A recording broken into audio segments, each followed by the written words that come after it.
রাফি এলা তো আইছি আজকে 2-3 দিন হয়েছে হাত পাঁচ তো খালি ফটো টাকা নাই কিতা করা যা হোসেন। আমার কাছে একটা আইডিয়া আছে ভাই, তুমি এখানে বাবা সেজে বসো, আমি কাস্টমার নিয়ে আসছি। ঠিক বলছস রে, চল এই গাছের নিচে।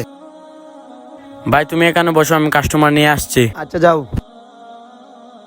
আপনাদের এলাকায় একজন বাবা আসছে, যা চাইবেন তাই পাবেন। আমিও অনেক কিছু পাইছি। আরে এটা কি বলেন? উনি কোন জায়গায়? ওই তো সামনে চন্ডী গাছের নিচে আছেন। আচ্ছা আমি আসি। এই তো বাবার শব্দ শোনা গেছে, আর একটু সামনে গেলে পেয়ে যাবো। বাবা আমি আপনার কথা অনেক শুনেছি আপনার কাছে যা চাই তাও নাকি পাওয়া যায়। হ্যাঁ তুই ঠিকই শুনেছিস। তুই কি চাস বল। আমি অনেক বড় লোক হতে চাই। দিব, তার আগে 1000 টাকা দিতে হবে। এই নেন বাবা। এই নাও, এটার মধ্যে আমার ফুদে পানি আছে, এটা নিয়ে তুমি গোসল করবা, তাহলে তুমি আস্তে আস্তে বলে হতে থাকবা। জি আচ্ছা বাবা আমি আসি।